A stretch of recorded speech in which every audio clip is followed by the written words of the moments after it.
Hello everyone, I'm Jewel. Welcome to Happy Plate. Today's story is a little bit darker than the stories that we usually cover. We are going to talk about Zack Bowen and Addie Hall, the murder-suicide in New Orleans just after Hurricane Katrina. For our meal, Sister has prepared us with a chicken broccoli Alfredo-stuffed shell, and it smells absolutely amazing. So let's do first bites and we'll jump into this story. All right, here we go. First bites. It's hot. Ooh, steamy. Oh.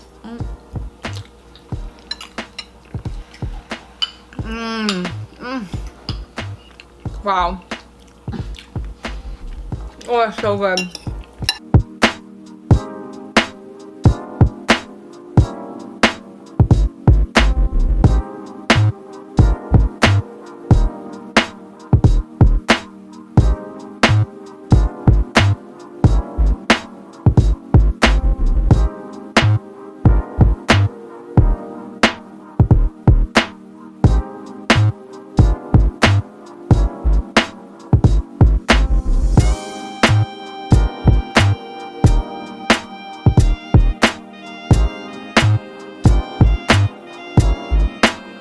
Green. Last bite. That was so fast. I can't believe how quick you ate that. Oh my god. I think we have a new record. I just ate that whole bowl in like It was literally a couple just minutes, 2 minutes. I think I had like 8 large shells. All right, I'm really full. I had to take a break and I ended up going and eating a whole nother stuffed shell in one bite and it burnt my mouth. I regret it now, a little bit. So anyway, our story today begins on October 17th in 2006. At about 8:30 p.m., the New Orleans police got a phone call from the Omni Royal Orleans Hotel. So they had called the police stating that there was a body on top of their parking garage. So the police show up, they start investigating this man, and it was very clear that he had jumped off the building and he definitely died upon impact. His body was very mangled. The first thing that they do is they decide to search the body. They want to find out who this is and see if they can get an identifier and then kind of go from there. So upon searching the body, they come across a note in his pocket. And I'm going to read to you what this note read. "This is not accidental. I had to take my own life to pay for the one I took. If you send a patrol to 826 North Rampart, you will find the dismembered corpse of my girlfriend Addie in the oven, on the stove, and in the fridge, along with full documentation of both of us and a full signed confession from myself. Zack Bowen." Okay, so naturally the police then had to go to their next spot that they had to investigate, which was the address that he provided in the letter. This brought them to Addie Hall's home. So when the police arrived at this apartment, they were shocked. So there was stuff spray painted all over the walls. It was all kind of Zack's regret and confessions. You know, he wrote like, "I'm a failure" all over the walls. And then in one spot, he even directed the police right to the stove. When they went over to the stove, there was a pot sitting on it still. And when they looked in, there was her head that was burnt, like it had been cooking for a really long time. And then on another burner next to it, there was a pot that was full of her hands and feet that were also burned. And then when they opened the stove, they saw her arms and legs in a big roasting pot. So then the investigators, they had moved on to the refrigerator. And when they opened the refrigerator, they saw her torso. So essentially they ended up piecing her whole body together. The police soon realized that this was a murder-suicide, and upon interviewing their friends, actually, pretty much everyone who knew them were actually totally shocked that their lives ended this way. Supposedly, towards the end, they were fighting a lot, but everyone was still very surprised as to how they both died. So let's talk about how Zack and Addie had met.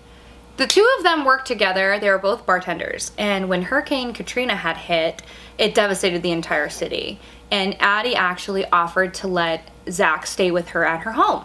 So they moved in together. They quickly became a couple. So contrary to what you would think after a devastation like that, they were actually living a really fun life. They were partying all the time.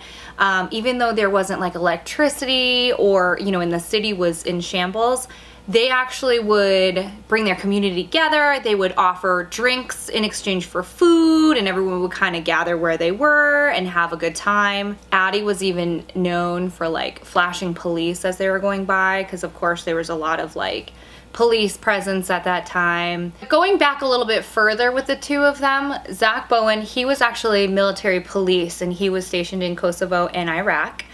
And it was said that he got really close to a young girl and her family who owned a shop. And in Iraq, their shop was actually bombed and it killed the whole family. And he suffered like tremendous PTSD from this, that he kind of carried that with him for a long time. And as for Addie Hall, she had a history of abuse, and that was another thing that kind of weighed heavy on her. She suffered from mental illness, and she struggled with it a lot. So between the two of them, they had sort of their own demons, and then them coming together, it kind of brought it out and caused a lot of drama and turmoil between the two of them in their personal relationship. So that brings us to October 4th. This was the day before and the last time that anyone would have heard or seen from Addie Hall. She actually found out that Zack had cheated on her, so she went to her landlord and she told him that she wanted the boyfriend, Zack Bowen, to be removed off of her lease. The landlord kind of brushed it off like, oh, okay, they got in a little tiff, and he told her, go home, make up with him, and let it go.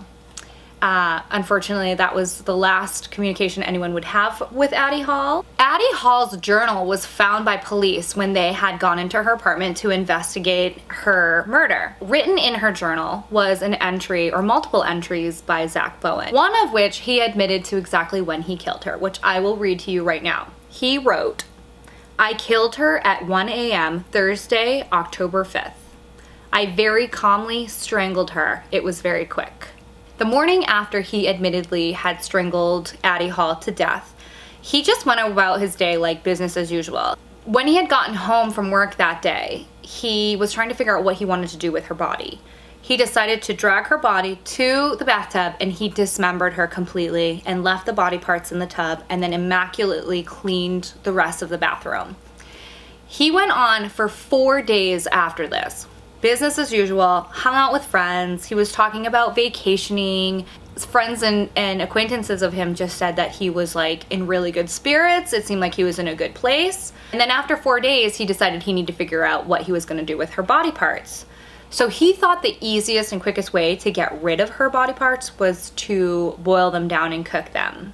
So in further confessions, he wrote, I scared myself not only by the action of calmly strangling the woman I've loved for 1.5 years, but by my entire lack of remorse. I've known forever how horrible of a person I am. Ask anyone. That was another thing that was found written all over her apartment. He had spray painted, I'm a horrible person. So there was actually footage that the Omni Royal Orleans Hotel actually captured of him before he had jumped over the edge.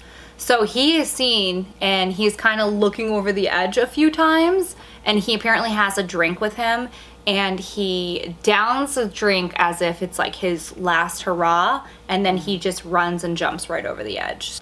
After the murder-suicide, and this became like huge news, new owners had taken over the building that Addie Hall had lived in, where her body parts were found, and they actually set up the apartment with like fake blood spatter all over the kitchen, and they left the pots on the stove, and wow, they very trashy. Yeah, they charged money. I mean, because New Orleans, it's mostly like ghosts and voodoo and like that sort of thing. Recent. But they charged money so you could go in and look at the actual stove and like where this murder actually happened. You could go in through the bathroom where her dismembered body was in the tub, and they had like really tacky like blood spatter all over the walls and stuff. It's completely different than like, you know, a ghost story or like a history in an old home. Yeah, and like her family is still around, and like that's just tacky, I feel like. It's horrible. Yeah. And a further update in 2017, a little more recently, supposedly the tacky decorations were no longer up, but a TLC TV show called Paranormal Lockdown actually visited the apartment as well, just to kind of get a reading. And the investigators from the show said that they felt a really cool draft all throughout the apartment, even though no doors were open, no windows were open, and also in the bathroom they felt a really strong presence. So, was it her? Was it Addie Hall? Maybe. And that's the story of the murder-suicide of Addie Hall and Zack Bowen. I'm gonna eat my dessert here. So sister made our meal and niece made our dessert. We have chocolate chip cookies with a nice little Rolo in the middle. I'm gonna thoroughly enjoy this. You should like our video for today and subscribe to Happy Plate. We will see you next Thursday.